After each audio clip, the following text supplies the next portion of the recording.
জয় শ্রী রাধেশ্যাম, জয় নিতাই।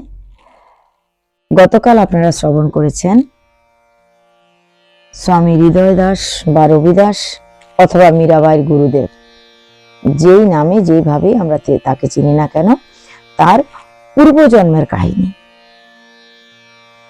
পূর্বজন্মে তিনি কি ছিলেন?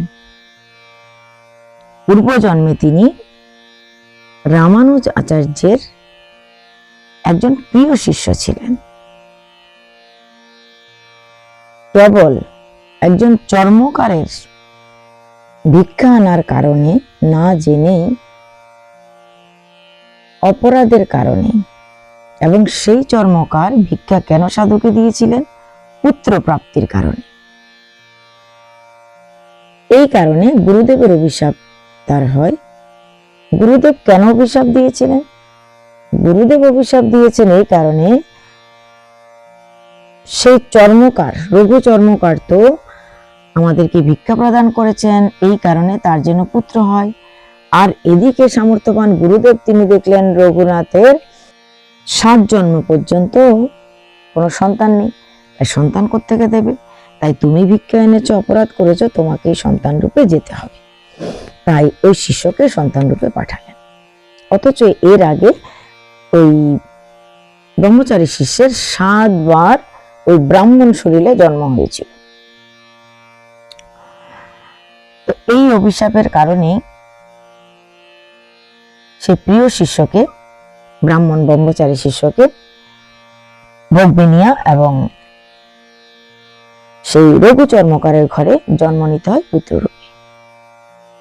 রঘু চর্মকারের ঘরে সুন্দর পুত্র হলো। মাঘ মাসের পূর্ণিমা তিথিতে খুব আনন্দ, সবাই আনন্দ করছে, এত বছর পর পুত্র সন্তান হয়েছে। আসুন সেই পুত্র সন্তান জন্মের পরের কাহিনী আজ আমি আপনাদের শ্রবণ করাই। পুত্র সন্তান জন্ম হওয়ার পর রঘু চর্মকার ঢাক ঢোল পিটিয়ে খুব আনন্দ উৎসব করছেন। খুব আনন্দের বন্যা বয়ে যাচ্ছে, সবাইকে নিমন্ত্রণ দিয়ে প্রসাদ পাওয়াচ্ছেন, ভগবানের আনন্দ উৎসব করছেন, অনেক অনেক আনন্দ হচ্ছে। কিন্তু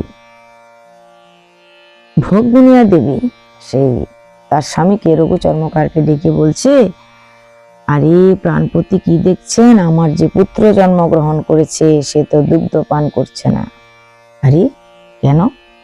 ধাইমা চেষ্টা করছে, আরো যারা উপস্থিত সেখানে ছিলেন তারা সবাই চেষ্টা করছে, কিন্তু সেই সদ্যজাত শিশু কোনোভাবেই দুগ্ধ পান করছে না, মায়ের দুধ পান করছেই না। 1 দিন 2 দিন 3 দিন গেল, দুধ পান করছে না শিশু। সবাই খুব চিন্তিত হতে লাগলো।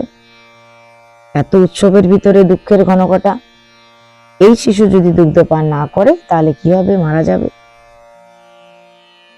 আবার সেই দুঃখ। এদিকে গুরুদেব কিন্তু সব কিছু জানেন। তার শিষ্য এখান থেকে গিয়ে ওখানে জন্ম নিয়েছে, কি হচ্ছে না হচ্ছে সমস্ত ঘটনা তার অবগত আছে। দেখুন, যারা ভজন করেন আর যারা ভজন করেন না, 2 প্রকার লোক আছে, 2 প্রকার মানুষ আছে। এক শ্রেণীর মানুষ ভজন করেন, এক শ্রেণীর মানুষ ভজন করেন না, ভগবত নিমুখ। কিন্তু কর্মফল তো সবাইকেই ভোগ করতে হয়। যে যেরকম কর্ম করবে ফল তাকে অবশ্যই ভোগ করতে হবে, প্রত্যেককেই। ভজনকারীকেও ভোগ করতে হবে, অভজনকারীকেও ভোগ করতে হবে, ভগবত বিমুখকেও ভোগ করতে হবে। তাহলে পার্থক্য কোনটা? যদি ভগবানের নাম, ভগবানের ভজন এত করার পরেও কর্মফল ভোগ করতে হয়, আর ভজন যে না করেছে তাকেও কর্মফল ভোগ করতে হয়, দুয়ের মধ্যে পার্থক্যটা বুঝুন। যে ভজন করে, ভগবানের নাম জপ করে, ভগবানকে স্মরণ করে, গুরুর আশ্রয়ে থাকে, তাকেও কর্মফল ভোগ করতে হবে। পার্থক্য কেবল এটা, তিনি যখন কর্মফল ভোগ করেন, যেহেতু তিনি আশ্রয় নিয়েছেন, আশ্রয় করিয়া ভজে তারে কৃষ্ণ নাহিতেছে আর সব মরেও কারণ। আশ্রয় তত্ত্ব তো শ্রী গুরুদেব, গুরুদেবের আশ্রয় নিয়ে ভজন করছে, কৃষ্ণ ভজন করছে। তাই গুরু বলুন, কৃষ্ণ বলুন, সেই সমস্ত ভক্তকে ত্যাগ করেন না। কৃষ্ণ সেই সমস্ত ভক্তকে, তার অনুচরদেরকে কখনো তিনি ত্যাগ করেন না। যতদিন তিনি কর্মফল ভোগ করবেন ততদিন তার সঙ্গে সঙ্গেই থাকবেন। আর লাভ কি? লাভ হচ্ছে সেই ভজনকারী দেহটা কর্মফল যখন ভোগ করে পরবর্তী জনিতে যাবেন, তবে সেই পরবর্তী জন্মটা মানব জন্মই হবে। অর্থাৎ বারবার যে তিনি জন্ম নেবেন, সেই জন্মটা কিন্তু মানব জন্মই পাবেন। ওই মানব জন্মে গিয়ে তাকে কর্মফলটা ভোগ করতে হবে। আর ভগবানের কৃপায় ভগবান তার হাত ধরবেন, তাই ভগবান তাকে বারবার সঠিক রাস্তায় আনার চেষ্টা করবেন। বারবার চেষ্টা করবেন যে আমার ভজনীয়, এ আমার ভক্ত, তাই একে আমি খারাপ রাস্তা থেকে ভালো রাস্তায় আনার চেষ্টা করি, সে যে কোনো প্রকারে হোক। ঠিক যেমন একজন মা তার সন্তানকে ভালো রাখার জন্য, ভালো থাকার জন্য, ভালো লেখাপড়া শেখানোর জন্য বিভিন্নভাবে চেষ্টা করে থাকেন, ছলে বলে কৌশলে, ঠিক ভগবানও তদ্রূপ করেন। তার শিষ্যদেরকে বা তার ভক্তদেরকে সেভাবে রাখার চেষ্টা করেন, অর্থাৎ যারা ভজনীয়। তাহলে ভজন মার্গের যারা উপাসক, তারা পাপ করলো, কর্ম খারাপ করলো, তাদের সঙ্গে ভগবান থাকেন, ভগবান সেই রাস্তাটা দিয়ে তাদেরকে নিয়ে যায়। আর যারা ভজন করেন না, ভগবানের বিমুখ ব্যক্তি, তারা কি করবে? আরে তারা তো কর্মফল ভোগ করার সময় প্রথমত তাদেরকে নরক যন্ত্রণা ভোগ করতে হবে, নরকে যেতে হবে, পাপ পুণ্যের বিচার হবে, সমস্ত কিছু সুবিধা মতো সঠিক হয়ে গেলে তবে তাকে আবার পুনরায় জন্ম দেবে। কিন্তু সেটা তার কর্মফল অনুযায়ী জন্ম হবে, তাই মানব দেহ তো পাওয়া সম্ভব নয়। তাকে আবার 84 লক্ষ যোনি ভ্রমণ করতে হবে। 84 লক্ষ যোনি ভ্রমণ করার পর ভগবত কৃপায় আবার মানব দেহ পাবে। কিন্তু ভগবান তো হাত ছেড়ে দিয়েছেন, হাত ধরে রাখেননি, কেননা সে তো অভক্ত, ভগবানকে তো কখনো ডাকেনি, ভগবানের করুণা ভিক্ষা করেনি, গুরুদেবের আশ্রয়ে যায়নি, তাই কে তাকে দেখবে?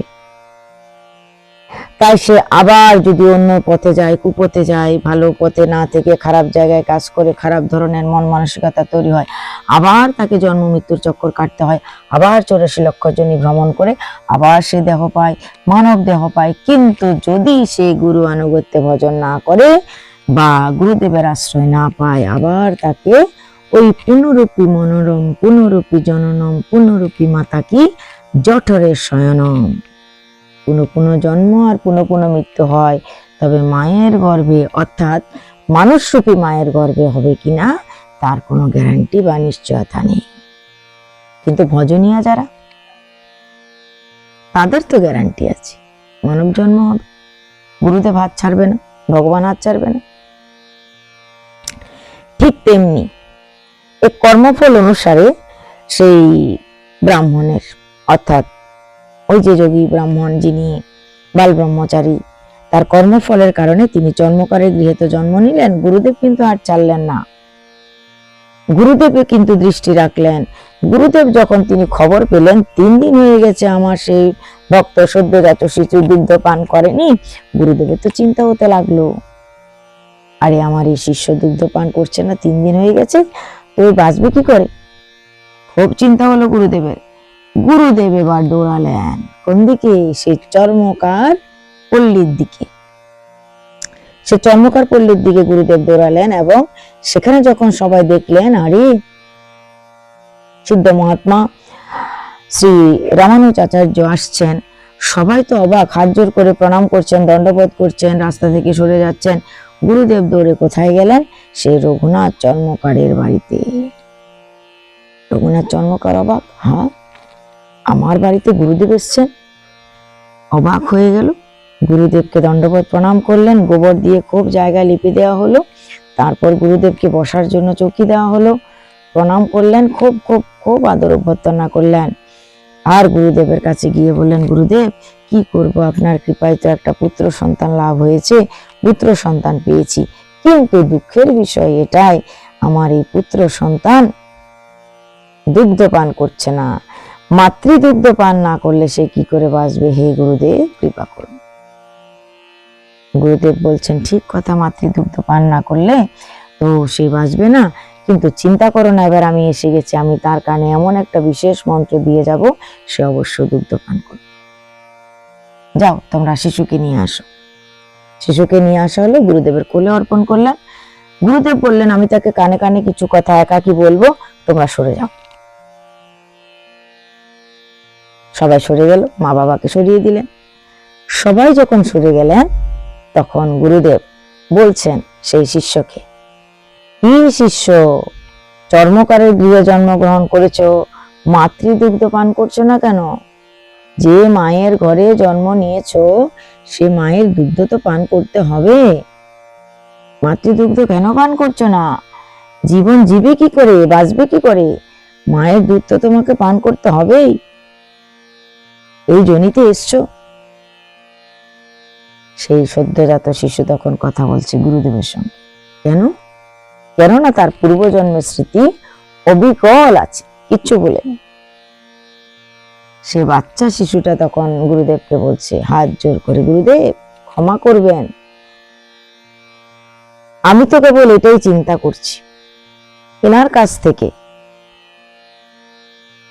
ভিক্ষা নেওয়ার ফলে আমার এহেন দশা হলো যে আমি ছিলাম ব্রাহ্মণ, ব্রহ্মচারী, এই জন্মে ভগবত প্রাপ্তি হয়ে যেত, আমার ভগবানকে পেয়ে যেতাম।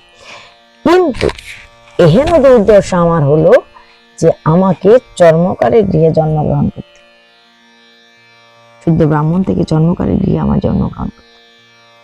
এবার যদি এই গৃহের আমি অন্য কোনো দ্রব্য পান করি, কোনো কিছু পাই, তাহলে না জানি আমার আরো কোন দুর্গতি হবে। কেননা গুরুদেব ভেবে দেখুন, না আমি দীক্ষিত হয়েছি এই জন্মে এই দেহে, না আমার বাবা মা বৈষ্ণব মতে দীক্ষিত হয়েছে, তাহলে আমি কি করে এদের কোনো দ্রব্য সেবা নেব? তাহলে তো আমাকে আরো অধোগতিতে যেতে হবে। হে গুরুদেব কৃপা তো করুন আপনি, যেখানে আমি গত জন্মে ভগবানকে পেয়ে যেতাম সেখানে আমাকে তো আবার জন্ম মৃত্যু চক্কর কাটতে হবে। গুরুদেব তখন কৃপা পরবশ হয়ে শিষ্যকে দীক্ষা দিলেন, কানে মন্ত্র দিলেন। সেই সময় সেই শিশুকে কানে মন্ত্র দিলেন, দীক্ষা নিলেন, শিষ্য বানিয়ে নিলেন। আজ থেকে তুমি আমার শিষ্য, বৈষ্ণব করিয়ে নিলেন। কিন্তু মা বাবার কাছে কি করে থাকবে? মায়ের দুগ্ধ পান কি করে করবে? তো বলল, হে বৎস, আমি তোমার মা বাবা দুজনকেই দীক্ষা দিয়ে দেব, বৈষ্ণব মতে দীক্ষা দেব, তাদেরকে সে আচার আচরণ করতে বলবো। তাই তুমি আজকের পর থেকে তোমার মায়ের দুগ্ধ পান করতে পারবে। গুরুদেবের আজ্ঞা পেয়ে গেলেন। আর গুরুদেব তৎপশ্চাৎ তার মা বাবাকেও ডেকে বৈষ্ণব মন্ত্রে দীক্ষা দিয়ে দিলেন, দীক্ষিত হয়ে গেল। তারপর ওই ভোগ বিনিয়ার দুগ্ধ পান করতে লাগলেন। স্বামী হৃদয় দাস বলুন কিংবা রবি দাস বলুন। তারপর বাচ্চা ধীরে ধীরে বড় হচ্ছে, ধীরে ধীরে ধীরে ধীরে বড় হচ্ছে। বাল্যলীলার ছোট্ট একটি কাহিনী আজকে শ্রবণ করেন। তার পূর্বজন্মের সংস্কার তো রয়ে গেছে। পূর্বজন্মের সংস্কার ওই সাধুগুরু বৈষ্ণবদেরকে সেবা করা, সাধুগুরু বৈষ্ণবদের কিছু লাগলে সেটা প্রদান করা, এটা তার পূর্বজন্ম থেকে একটা ছিল অভ্যাস। এই রঘুচর্মকার খুব ধনী ছিলেন, তার তিজোরি ছিল, একটা আলমারি ছিল, ধরুন তার একটা আলমারি ছিল, সে আলমারির ভিতরে অনেক টাকা পয়সা ধন সম্পত্তি ভর্তি ছিল, অনেক। একদিন কোনো কারণে কোনো এক ভাবে সেই আলমারির চাবি হৃদয় দাস পেয়ে গেলেন। বাচ্চার বয়স তখন 7-8 বছর বয়স। তিনি কি করলেন, আলমারি খুললেন, অনেক টাকা পয়সা, সে টাকা পয়সা মুঠো মুঠো ভাবে নিলেন, পকেটে ঢুকালেন। পকেটে ঢুকিয়ে নিয়ে গিয়ে কি করতেন, সে মণিকর্ণিকার ঘাট, রামচন্দ্রের ঘাট, যত যত অশ্বমেধ ঘাট আছে, সেখানে যত সাধুরা বসে থাকতো সেখানে যেত। কোন সাধুর কি নেই সেটা তিনি দেখতেন। কোন সাধুর কুমণ্ডলও নেই, কোন সাধু বসার জন্য চট নেই, কোন সাধুর খাবার নেই, কোন সাধুর মালা নেই, কোন সাধুর কি লাগবে। যেই সাধুর যে দ্রব্যের অভাব ছিল, লাগবে বলে মনে হতো, প্রয়োজন বলে মনে হতো, তাকে সেটাই কিনে দিত। প্রত্যেক দিন গিয়ে এটা তার কাজ ছিল। আবার ওখান থেকে পয়সা নিত, আবার নিয়ে এইভাবে খরচা করত। একদিন মায়ের দৃষ্টিতে তো পড়ে গেল, মায়ের দৃষ্টি পড়ল। মা তখন বারবার বোঝালেন, বাবা এই সমস্ত কাজ করা ভালো নয়, যদি তোমার বাবার দৃষ্টি তোমার উপরে পড়ে যায়, তোমার বাবা যদি জানতে পারে তবে বহুত অনর্থ ঘটবে, তুমি এটা করো না। অনেক বোঝালো, কিন্তু শুনে না। সে প্রতিদিনই ওই করতে থাকে। একদিন তো বাবার দৃষ্টি পড়লো, এবার বাবা ধরলো হাতে নাতে, আরে কি করছো, আমার এই ধন কি এভাবে লুটানোর জন্য নাকি, সাধুদেরকে দেওয়ার জন্য ইনকাম করছি এত কষ্ট করে? বলে, আরে বাবা তোমার এত ধন আছে, আমি তো তোমার একটা মাত্র ছেলে, এই জীবন ভরপুর বসে বসে খেলেও আমার এত ধন তো লাগবে না, তাই এই ধনগুলা যদি কিছুটা সাধুগুরু বৈষ্ণব সেবায় লাগে তবে তো জীবন ধন্য হবে। আমি তো একটাই ছেলে, তোমার এত ধন কি করবে? বলে, আরে একটা ছেলে আমার ঠিক আছে, কিন্তু এই ধনটা লুটানোর জন্য নয়, তুমি নিজে ইনকাম করে তবে সাধু বৈষ্ণব সেবা করবে, এটা আমার ইনকাম, আমার উপার্জিত ধনের দ্বারা তুমি সাধু সেবা করতে পারবে না। আমার উপার্জিত ধন কি করে আমি খরচা করব সেটা আমার ব্যাপার, তোমার ব্যাপার নয়। তুমি যদি ওই সাধুগুরু বৈষ্ণব সেবা করতে চাও তোমার উপার্জিত ধনের দ্বারা করো, আমার উপার্জিত ধনের দ্বারা নয়। এভাবে বাবা বুঝালেন প্রথম 2-4 দিন, কিন্তু ছেলে তো শুনছে না, সাধু সেবা করেই যাচ্ছে। তার কিছুদিন পর বাবা কেবল মাত্র 14-15 বছর বয়সে তাকে বাড়ি থেকে বের করে দিলেন। কেন? এই যে আলমারি খুলে খুলে পয়সা নিয়ে নিয়ে সাধু সেবা করছো, ওই সাধু সেবা করার জন্য তো আমার পয়সা নয়। অথচ এই পুত্রের কারণে কত মহান ভক্তের মতো তিনি আচরণ করছিলেন সাধু সেবা করানোর জন্য। যদি সাধু সেবা করানোর ফলে আমার পুত্র হয়, সেই পুত্র পুত্র পুত্র জন্য কত না তিনি কষ্ট করেছেন, সাধন ভজন করার চেষ্টা করছেন, কিন্তু আজ সেই পুত্রের মোহ চলে গেল। সংসারটা এটাই,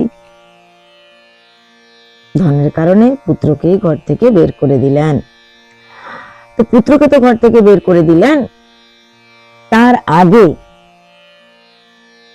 14-15 বছরের ঘর থেকে বের করে দেওয়ার আগেই বাল্য বয়সেই ভোগবিনিয়া দেবী অর্থাৎ হৃদয় দাসের মা তার পুত্রকে বিয়ে দিয়ে দিয়েছিলেন। সুন্দর সুশীলা কন্যা দেখে বিয়ে দিয়ে দিয়েছে। তো ভগবানের ভজন লীলায় না, ভগবান আগে থেকেই ঠিক করে রাখেন ঠিক হৃদয় দাসের পত্নী কেমন ছিলেন। ভজনে হৃদয় দাস যদি শের হয় তবে তার পত্নী সোয়াশের,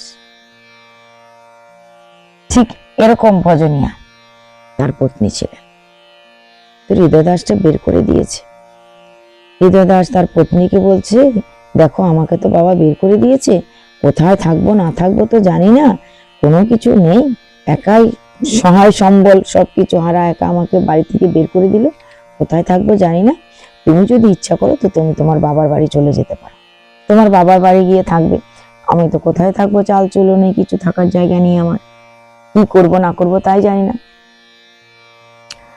তার স্ত্রী বলছে, স্বামী আপনার যদি কোথাও থাকার জায়গা হয় তবে আমারও থাকার জায়গা হবে, আপনার যদি দুবেলা দুমুঠো খাবার জোটে, অন্ন জোটে, তবে আমারও জুটবে, আর যদি না জোটে তো না জুটবে। কাজী বিয়ের সময় যখন আমরা একসঙ্গে থাকবো, প্রতিজ্ঞা করেছি সুখে দুঃখে, সুখের সময় যেরকম ছিলাম দুঃখের সময়ও থাকবো, যে কোনো প্রকারে দুইজন আমরা জীবন নির্বাহ করে নেব, আপনাকে ত্যাগ করে আমি যাব না। তাই তিনি বাপের বাড়ি গেলেন না, তিনি থেকে গেলেন হৃদয় দাসের সঙ্গে।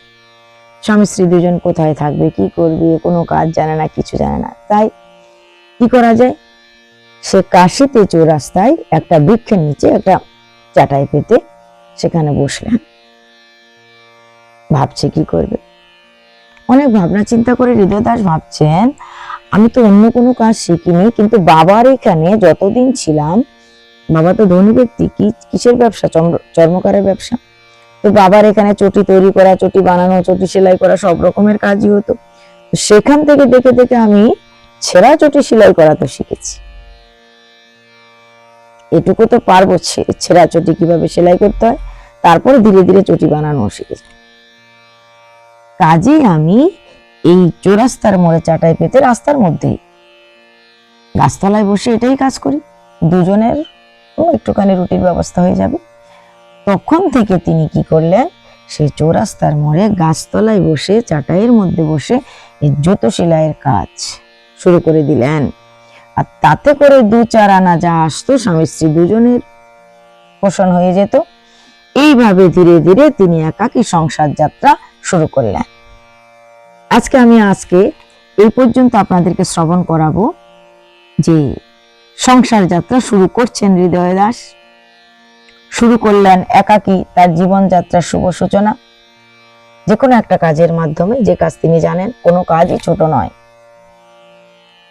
যে কাজ তিনি জেনেছেন বা কোনোভাবে শিখেছেন বাবার কাছে থেকে, সেই কাজটা দিয়ে জীবন যাপন শুরু করলেন। ভগবানের ভক্তি তো হৃদয়ে আছে, ভগবানের ভক্তির সঙ্গে কাজের কোনো সম্পর্ক সেরকম নেই। যে কাজই করুক না কেন, ভক্ত তো ভক্তই হয়। ভক্তের তো একমাত্র পরিচয় হচ্ছে হরিভক্ত। সে যে কাজই করুক না কেন, কর্ম যেটাই হোক না কেন, ভগবানের দিন রাত স্মরণ নেওয়া হচ্ছে আসল কাজ। দিন রাত ভগবানের আনুগত্যে থাকা, ভগবানের আনুগত্য থেকে কাজ করা। তো এবং সেটা লক্ষ্য রাখা উচিত যে আমি যে কাজটা করছি সে কাজের মাধ্যমে অন্যের উপকার যেন হয়, কারো ক্ষতি যেন না হয়। যে কাজটাই আমরা করি না কেন, সে কাজের দ্বারা যেন সবার উপকার হয়, অন্যের যেন উপকার হয়, ভালো হয়।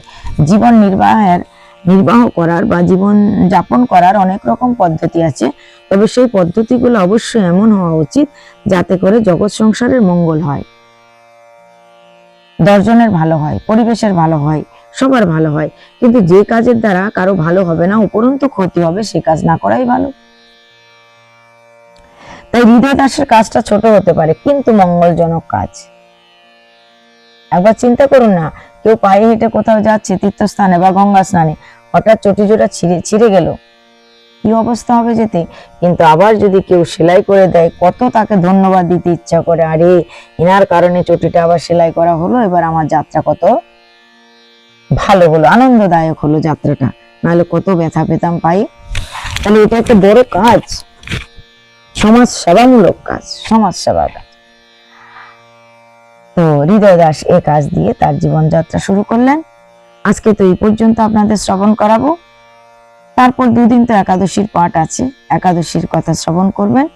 তারপর হৃদয় দাসের বাকি কাহিনী আপনাদের আবার শ্রবণ করাবো, কি করে হৃদয় দাস বিশাল বড় সম্পত্তির অধিকারী হলেন, যে সম্পত্তির কারণে, যে ধনের কারণে হৃদয় দাসকে তার বাবা বের করে দিল বাড়ি থেকে। ভগবান যদি দেয় কাউকে, ভগবান যদি কৃপা করে কোনো ভক্তকে, তো ভগবান এত দেবে যে 7 জন্মেও কেউ এতটা ইনকাম করতে, আয় করতে পারবে না। তাই হৃদয় দাস কি করে কোটিপতি হয়ে গেলেন? সেই জন্মকার 2 আনা 3 আনা 1 আনা যার প্রতিদিনের আয়, কোনো মতে জীবন নির্বাহ করেন যিনি, তিনি কি করে কোটিপতি হলেন, সেই যাত্রার কথা, সেই ভগবত কৃপার কথা, সেই শ্রীরামের দর্শনের কথা আমরা আগামী দিন শ্রবণ করব। তা আজকে পর্যন্তই। জয় নিতাই, জয় শ্রী রাধেশ্বর।